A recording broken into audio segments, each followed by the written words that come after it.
এদিকে দুপুরের পরেই ৩০ মামলায় খালাস পেল শেখ হাসিনা। মিছিলে ঝড় তুলে রাজপথ কাঁপালো আওয়ামী লীগ ছাত্রলীগ। এরই মধ্যে এনসিপি নেতা সার্জিস সহ ৫০০ জনের ইউরোপের ভিসা জব্দ করেছে সেনাবাহিনী। আমি মনে করি সাবেক প্রধানমন্ত্রী শেখ হাসিনা একজন নিরাপরাধ ব্যক্তি। এই সাবেক প্রধানমন্ত্রী শেখ হাসিনা এবং আসাদুজ্জামান খান কামাল ওনারা খালাস পাবেন। এদিকে হঠাৎ করেই যেন একের পর এক সুখবর পাচ্ছে নিষিদ্ধ ঘোষিত আওয়ামী লীগ দলটি। আসসালামু আলাইকুম প্রিয় দর্শক এইমাত্র পাওয়া গরম খবর। দর্শক শ্রোতা, বাংলাদেশের রাজনৈতিক প্রেক্ষাপটকে কেন্দ্র করে এবার বেরিয়ে এসেছে কিছু চাঞ্চল্যকর তথ্য। সেই তথ্যগুলো শুনলে আপনিও অবাক হতে বাধ্য হবেন। তাই বলছি, সম্পূর্ণ ভিডিওটিকেও 1 সেকেন্ডের জন্য স্কিপ করবেন না। এবং যারা এমন নিত্য নতুন আপডেট খবরগুলো দেখতে পছন্দ করেন তারা অবশ্যই চ্যানেলকে সাবস্ক্রাইব করে আমাদের সাথে থাকবেন। তো দর্শক শ্রোতা, চলুন বিস্তারিত ভিডিওগুলো দেখে আসি। আমি মনে করি সাবেক প্রধানমন্ত্রী শেখ হাসিনা একজন নিরাপরাধ ব্যক্তি এবং তার বিরুদ্ধে যে সমস্ত চার্জ আনিতে হয়েছে সেই চার্জগুলি সঠিক নয় এবং সাক্ষ্য প্রমাণেও তা প্রমাণ করতে সক্ষম হন নাই। যেহেতু সাক্ষ্য প্রমাণে সক্ষম হনের আমার অভিমত, অতএব এই সাবেক প্রধানমন্ত্রী শেখ হাসিনা এবং আসাদুজ্জামান খান কামাল ওনারা খালাস পাবেন। এটা আমার প্রত্যাশা। কোনরকম যোগাযোগ হয়েছে তাদের সাথে? না, আপনারা এই প্রশ্নটা বারবার করেন যে আমার সঙ্গে যোগাযোগ হয়েছে কিনা। আপনারা এই প্রশ্নটা আপনাদের করা ঠিক না। আইনগতভাবে তার সঙ্গে আমার যোগাযোগ করার কোনো সিস্টেম নাই, নিয়ম নাই। তারপরে উনি যদি আসার পরে যদি ধরা দেন তখন আমি যোগাযোগ করব। ওয়াইড স্প্রেড বলতে যে ব্যাপক মাত্রায় এবং বিস্তারিতভাবে যে কথাটা আছে, তার মানে প্রসিকিউশনের পক্ষের তাদের দাবি মতে যে সারা বাংলাদেশের 64 জেলার 52 অথবা 54টা বোধহয় বলেছে, এখানে আমার একটু ভুল হইতে পারে, 52 অথবা 54, আমি 52টাকেই ধরে নিচ্ছি। সেই 52 জেলার মধ্যে সর্বোচ্চ 15 থেকে 20 জন জেলার সাক্ষী এসছে। তাইলে কি দাঁড়ালো? এবং সেই জেলা থেকেও একজন করে সাক্ষী এসছে। কোনো বক্তব্য যখন দিবে কোনো সাক্ষী, তার সাক্ষীর সঙ্গে আরেকটি প্যারালাল সাক্ষী থাকতে হবে, তাকে সমর্থন করতে হবে। যদি কোনো সমর্থনযোগ্য কোনো সাক্ষী না থাকে সেই ক্ষেত্রে ওই একজন সাক্ষীর সাক্ষ্য গ্রহণযোগ্য হবে না। অতএব যে ওয়াইড স্প্রেড, যে ব্যাপক মাত্রায় যে এই সারা বাংলাদেশে অপরাধ সংগঠিত হয়েছে, এই কথা সঠিক নয়, এটাই বোঝাতে চাই। এই যে আপনি বলছেন উন্নয়নের কথা বলছেন, যে অনেক উন্নয়ন করেছে, তো এই উন্নয়ন কি আপনার হত্যাযজ্ঞকে ম্লান করতে পারে? আমি সেটা বলি না, যে প্রসঙ্গ আসে। আমি ওইটার সাথে একটু সাপ্লিমেন্ট করি, যখন কোনো বিচার চলমান থাকে তখন কি আসলে ওই অপরাধের বিষয়টা আলোচনায় প্রাধান্য পায় নাকি ব্যক্তির বিগত দিনের অর্জনগুলো প্রাধান্য পায়? অপরাধেরটাই বেশি পায়।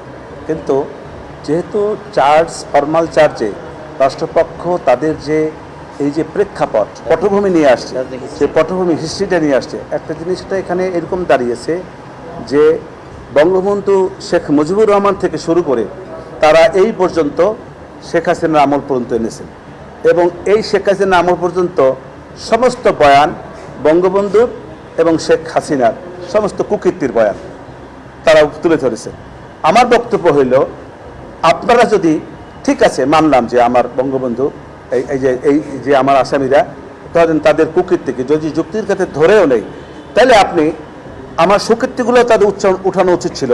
পাশাপাশি অন্য যে সমস্ত সরকার ছিল তাদের যে কুকীর্তি ছিল সেগুলো আপনি তুলে ধরতেন, তাহলে না পটভূমিটা সঠিক হইতো। আপনি একজনকে ছোট করবেন অন্যজনকে বাদ দিয়ে, আর একজনকে বিরুদ্ধাচরণ করবেন প্রয়োজনে অপ্রয়োজনে, ইচ্ছায় অনিচ্ছায়, জেনে না জেনে, ভুলভাবে, এটা তো সঠিক না। এই পটভূমিটাকে পটভূমিটা তাদের সঠিক ছিল না। এই পটভূমিটার যে প্রেক্ষাপটটা তারা আনতে চাইছেন সেই প্রেক্ষাপটটা পটভূমির সঠিক ছিল না। তত্ত্বাবধায়ক সরকারের কথা বলেছি যে তত্ত্বাবধায়ক সরকার আন্দোলনটা এই প্রাইম মিনিস্টারই ছিল, সাবেক প্রাইম মিনিস্টারই তারই আন্দোলনের ফসল।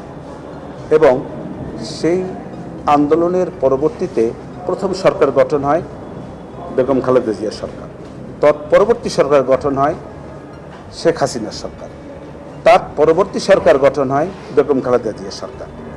এই যে বেগম শেষে তৃতীয়বারের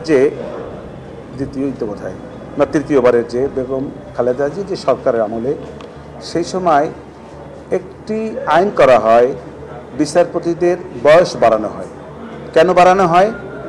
তৎকালীন যে বিচারপতি বিএনপির পক্ষে থাকবেন এরকম একজন বিচারপতিকে তত্ত্বাবধায়ক সরকারের আমলে যাতে উনি শেষ প্রধান বিচারপতি হিসেবে থাকতে পারেন তারই নিমিত্তে একটি আইন করা হয়, বয়স বাড়ানো হয়। অতএব এই জায়গাটা থেকে তত্ত্বাবধায়ক সরকারের যে কনসেপ্টটাকে তৎকালীন সরকার কলুষিত করেছে, এই কলুষিত হওয়ার প্রেক্ষাপটেই এই তত্ত্বাবধায়ক সরকারকে বাতিল করেছেন এই শেখ হাসিনা সরকার। অতএব এটার মধ্যে কোনো ভুল ছিল না। এবং আরও বলেছি এটা শেখ হাসিনা করেন নাই, এটা করেছেন মহামান্য হাইকোর্ট এবং হাইকোর্টের আচরণ দেখতে পাচ্ছি যে তারা এখন কোনোভাবে দায় সারা দিয়ে এক্সিট নিতে পারলে হইল। কোথায় সেফ এক্সিট নিবে? পৃথিবীতে সেফ এক্সিট নেওয়ার একটাই জায়গা, সেটা হচ্ছে মৃত্যু। এর চেয়ে তো আর সেফ এক্সিট, এছাড়া কোনো সেফ এক্সিট নাই। আপনি পৃথিবীর যেই প্রান্তে চান সেখানেই বাংলাদেশের মানুষ আপনাকে ধরবে।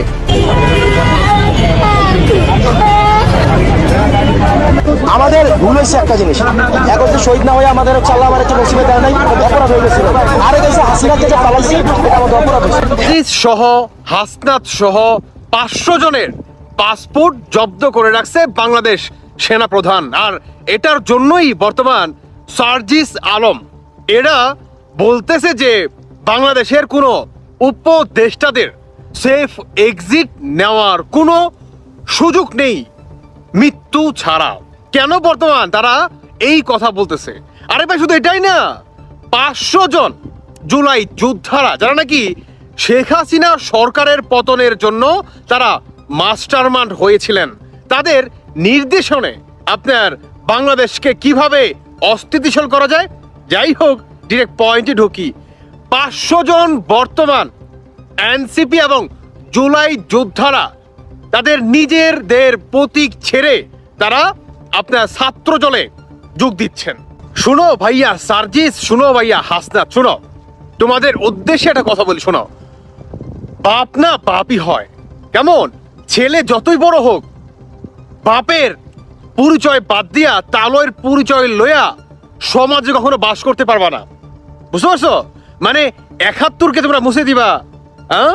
তোমরা 24-এর এই গণ অভ্যুত্থানকে তোমরা স্বাধীন বলে চালাই দিবা, 72-এর সংবিধান তোমরা উড়াই দিবা, জুলাই সনদ সেখানে ঢুকাই দিবা। এত ইজি বাংলাদেশের জনগণ তোমাদের মানে মেনে নিবে? এত ইজি? মুরব্বীদের কথা শুনলো না? হ্যাঁ, কি বললো যে যুক্তরাষ্ট্রে ওদেরকে ডিম কেন মারলো, ওদেরকে বম কেন মারলো না?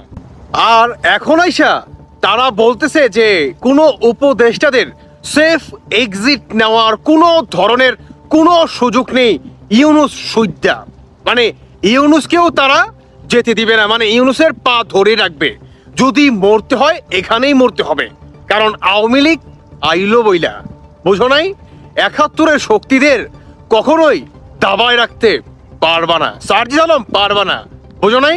তোমাদের অবস্থাটা এখন কতটা ভয়ঙ্কর হয়ে গেছে, কতটা ভয়ঙ্কর, মানে তাদের পাসপোর্ট পর্যন্ত জব্দ করে রাখছে বাংলাদেশ সেনা প্রধান মিস্টার ওয়াকার ক্যান্টনমেন্টে। কিন্তু সেনা প্রধান তাদের পাসপোর্ট কেন জব্দ করে রাখছে? কারণ 5 আগস্ট বাংলাদেশের জনগণ, আওয়ামী লীগের জনগণ, তারা স্যালেন্ডার করেছে শুধুমাত্র সেনা প্রধান মিস্টার ওয়াকারের একটি মাত্র কথায়, সেটি হচ্ছে আপনাদের সকলের দলবিদ নির্বিশেষে, জাতবিদ নির্বিশেষে বাংলাদেশের সকল জনগণের দায়িত্ব আমার কাঁধে আমি তুলে নিলাম। কোনো ধরনের অপকর্ম করার সুযোগ নেই। এর জন্যই সেনাপ্রধান, যাতে তাদের মতো রাজাকাররা দেশ থেকে পালাতে না পারে, এর জন্যই সেনাপ্রধান তাদের পাসপোর্ট জব্দ করছে, আরো করবে। ওই যে জুলাই যোদ্ধারা আওয়ামী লীগের, মানে আওয়ামী লীগ তো আসলো বইলা, এখন আওয়ামী লীগের হাতে থেকে বাঁচার জন্য ছাত্র দলে যোগ দিছে। আমি বলবো ভাই, ছাত্র দলে না, যদি 40 হাত মাটির তলেও চলে যান না, বাঁচতে পারবেন না, বাঁচতে পারবেন 9 আকার না। কারণ কি জানেন? আপনারা বাংলাদেশের রক্ত নিয়ে খেলা করেছেন। বাংলাদেশের সাধারণ শিক্ষার্থীদের আপনারা নিজেরা 7.62 যেই বুলেট পাকিস্তানি আর্মিরা নাকি ব্যবহার করে, আপনারা সেই গুলি দিয়ে হত্যা করেছেন গণহারে। আর আপনারা এগুলার দায়ভার চাপিয়েছেন আওয়ামী লীগের উপর। আপনার কি মনে হয় এত সহজে আপনাকে ছেড়ে দিবে? এত সহজে আপনারা বেঁচে যাবেন? হাসনাত আব্দুল্লাহর কান্না দেখেছেন? সার্জিসের বর্তমান গলার আওয়াজ কতটা মলিন হয়েছে দেখেছেন? হাসনাত আগে চিৎকার করে কথা বলতো, এভাবে আঙুল নাড়িয়ে নাড়িয়ে কথা বলতো।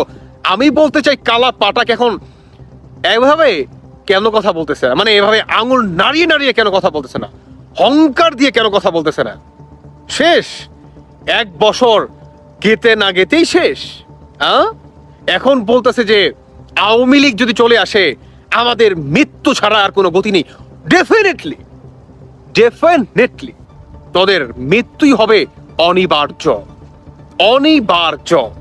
শোন একটা কথা বলি, শুন, তোদের ভুলটা জানোস কোন জায়গায়? তোদের ভুলটা, আরে আওয়ামী লীগের ভিতরে স্বৈরাচার অনেক নেতা কর্মী আছে যারা নাকি আওয়ামী লীগের ত্যাগী কর্মী আছে না, ওরা নিজেরাই বলে কিন্তু বলতে সাহস পায় না।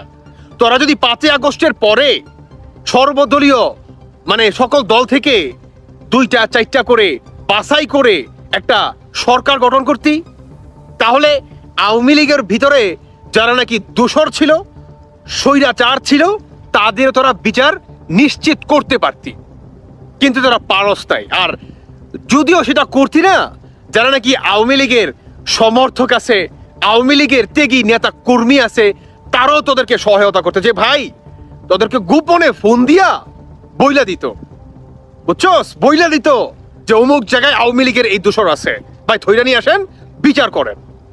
কিন্তু তারা করে নাই, তারা করবেও না পশ্চিমকালে, কারণ তোরা এটা হতে দেস নাই।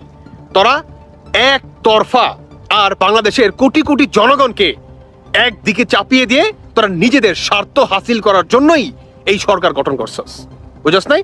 এখন তো দর্শক, আশা করি সম্পূর্ণ ভিডিওটি না টেনে দেখেছেন এবং এই ভিডিওটি থেকে আশা করি আপনারা অনেক কিছুই বুঝতে পেরেছেন।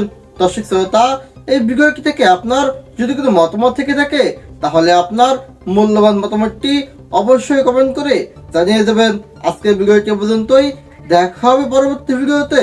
সে পর্যন্ত ভালো থাকুন, সুস্থ থাকুন, আল্লাহ হাফেজ।